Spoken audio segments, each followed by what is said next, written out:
Hello दोस्तों, sleepy classes में आपका स्वागत है। दोस्तों, अगर आप भी उन लोगों में से हैं जिन्होंने प्रीलिम्स के पेपर से पहले काफ़ी कॉन्फिडेंटली इस तरीके का अप्रोच लिया और प्रीलिम्स के बाद काफ़ी अंडर कॉन्फिडेंटली आप बाहर आए और कुछ इस तरीके के रिएक्शन आपसे बने, तो उसमें सोचने की बहुत सारे एस्पेक्ट्स हैं। जी हाँ, यूपीएससी ने एक डिफ़िकल्ट लेवल का पेपर बनाया था और डिफ़िकल्टी से ज़्यादा थोड़ी सी उसमें अनकन्वेंशनल चीज़ों के बारे में बात होती है।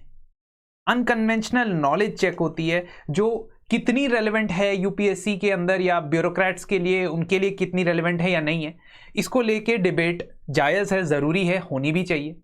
सीसैट को लेके there have been a lot of discussion, जिसको देख के हमें ये लगा कि जी हाँ, अगर डेडिकेटेड प्रिपरेशन मैथ्स की नहीं की हुई है सीसैट के अंदर, काफ़ी मुश्किल हो रहा है पेपर के अंदर पास होना, which was not the case earlier. इस बात को एक्नॉलेज करने में कोई बुराई नहीं है। साथ ही साथ इस बात को भी एक्नॉलेज करने में बुराई नहीं है कि अगर हम यूपीएससी के लिए प्रिपेयर कर रहे हैं और यूपीएससी ने कुछ इस तरीके के सवाल आपसे पूछ लिए हैं जिसके बाद आप काफ़ी हद तक डिजेक्टेड, डिसअपॉइंटेड फील कर सकते हैं, तो नी जर्क रिएक्शन लेने का भी ये सही समय नहीं है। नी जर्क रिएक्शन क्या होता है? whenever some event happens and that is surprising to you, unexpected to you, आप उसको एक स्टैंडर्ड मान के उसके हिसाब से बहुत सारी चीजें अपने अप्रोच में बदल देते हैं। और अगर हम बात करते हैं नी जर्क रिएक्शन की, सबसे बड़ा नी जर्क रिएक्शन जो स्टूडेंट्स की तरफ से आ रहा है वो ये कि हम बहुत सारे सोर्सेज, अब नए सोर्सेज कवर करने चाहिए, शायद इससे हमारी कवरेज बढ़ जाए, शायद इससे हमारे पेपर के अंदर हमारी मदद हो। दोस्तों, रिगार्डलेस कि आपने 2023 के अंदर कट ऑफ या सो कॉल्ड कट ऑफ जो है, अभी तक पता नहीं है किसी को, वो क्लियर की है या नहीं की है, एक बात फंडामेंटल प्रिंसिपल मैं आपको बताना चाहता हूं। वो इसलिए क्योंकि स्टूडेंट्स या जो हमारे बीच हमारे फॉलोअर्स हैं, उनमें एक टेंडेंसी रहती है, या पूरी जनता में, पूरी इंडिया में एक टेंडेंसी रहती है कि भाई साहब आप क्यों हमें सिखा रहे हो, आपको क्या पता कि हमारा क्या दर्द है। मैं बिल्कुल भली बात ही जानता हूं इस दर्द को। मैं खुद कई सारे अटेम्प्ट्स दे चुका हूं। मैं ये जानता हूं कि किस तरीके से फील होता है जब प्रीलिम्स के अंदर आपका कट ऑफ नहीं क्लियर होता। एंड सिमिलरली मैं ये भी जानता हूं कि मेंस के बाद इंटरव्यू का कॉल आने पे किस तरीके का फील होता है। So I am understanding that what disappointed people will feel, I am understanding what confident people will feel. तो मैं उस ही स्टेज से आया हूं, तो इसलिए मैं एक बात जो अपनी लर्निंग से, अपने एक्सपीरियंस से सभी को बताना चाहता हूं, खास तौर पे जिन लोगों ने अभी प्रिपरेशन स्टार्ट की है या पहला दूसरा ही अटेम्प्ट दिया है, वो ये कि अगर आपका किसी साल प्रीलिम्स हो जाए तो मेंस के लिए आपको बिफोर हैंड तैयार रहना है। Because whatever be the case, whatever be the scenario, you have to be prepared for the mains. जिस तरीके से कुछ अनप्रिडिक्टेबल फैक्टर्स हैं, कुछ अनकंट्रोलेबल फैक्टर्स प्रीलिम्स के अंदर हम देखते जा रहे हैं, उनको ध्यान में रखते हुए मेंस एक बहुत ही इंपॉर्टेंट स्टेज है एग्जाम की। क्योंकि एक बार आपको मेंस लिखने का मौका मिले दोस्तों, तो उसे गंवाना नहीं है। और अब आप दो चीजों पे जरूर काम करें अगर आपने अगले साल के लिए अटेम्प्ट देना है।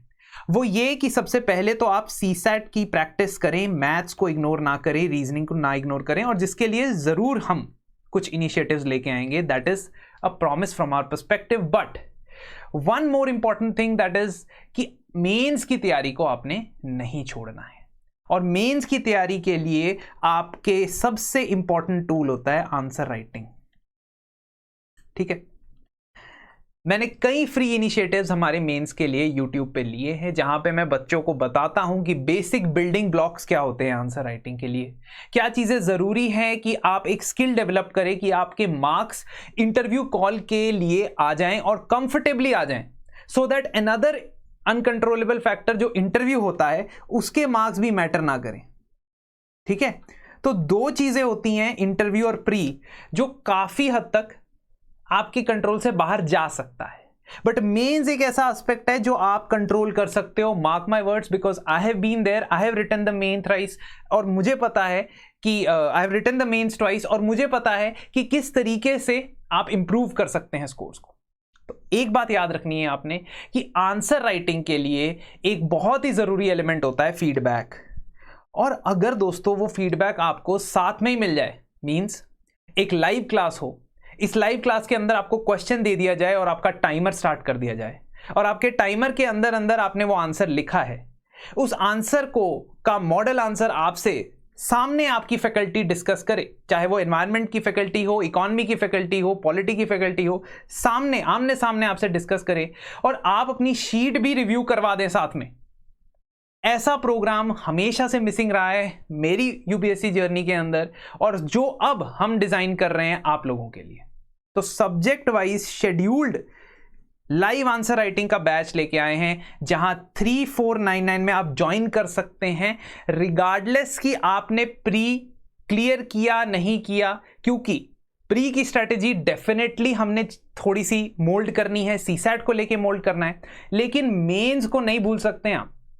ठीक है, तो स्टिपुलेटेड टाइम के अंदर अगर आप आंसर्स लिखेंगे आपको साथ के साथ फीडबैक मिल जाएगा, इट विल वर्क वंडर्स और आपका बहुत टाइम सेव हो जाएगा। आपका बहुत ज्यादा टाइम जो आप सोचते हैं कि आंसर कैसे लिखना चाहिए या इस सब्जेक्ट स्पेसिफिक आंसर्स में क्या पॉइंट्स होने चाहिए, आपको एक ही जगह पे मिल जाएंगे। So if you are willing actually to go through the all the stages, ये चैलेंजेस तो आते रहेंगे प्रीलिम्स जैसे, बट अगर आपका एक बार प्रीलिम्स निकलता है you should be ready with the key for your rank और उसके लिए ही हम काम करेंगे। ठीक है, so a live answer writing course जहां पे आपके सामने फैकल्टी आपसे डिस्कस करेगी, आपको टाइम मिलेगा ऑन द स्पॉट आंसर लिखने का, अपनी शीट शेयर करके आपको मैं और बाकी फैकल्टी साथ के साथ रिव्यू देंगे। सो आई डोंट बिलीव कि इससे ज़्यादा कॉम्प्रिहेंसिव फीडबैक आपको यहाँ मिलने वाला है, इससे ज़्यादा आपको असिस्टेंस आंसर राइटिंग के अंदर मिलने वाली है। क्योंकि अगर आप मेंस के लिए तैयार रहेंगे ना, तो जैसे ही आपका प्री निकलेगा, ऑफ कोर्स आप ये पूछेंगे कि प्री नहीं निकलेगा तो मेंस के लिए क्या करना है ना, क्योंकि आप कहेंगे कि मुझे कुछ नहीं पता है, but I have the experience, that is why मैं पर्सनल एक्सपीरियंस से वाउच कर सकता हूं कि जब भी, या आप टॉपर्स से भी बात करेंगे, टॉपर्स के भी रिव्यूज लेंगे, जब भी आप मेंस के लिए तैयार होते हैं तो बस प्री निकलने की बात है। ठीक है, सो ऑलवेज थिंक पॉजिटिवली। ठीक है, और इसी चीज को हम यहाँ पे डिस्कस कर चुके हैं। जैसा कि आप देख सकते हैं, आप अगर चाहते हैं, if you are interested please enroll, if not आपके लिए यूट्यूब पे फ्री इनिशिएटिव्स की भरमार लगने वाली है। मैं आपके लिए आंसर राइटिंग की डिस्कशंस भी लेके आऊंगा, स्पेशल सेशंस भी लेके आऊंगा और सारी फैकल्टी आपसे डेली भी डिस्कस करेगी। So do not worry regarding that, but एक बहुत ही लो प्राइस पॉइंट पे, मिनिमम प्राइस पॉइंट पे आपको एक होलिस्टिक कोर्स मिल रहा है। आप इसे एनरोल करवा सकते हैं if you are interested. Thank you and all the best for your further journey. हम आपके साथ जुड़े हुए हैं।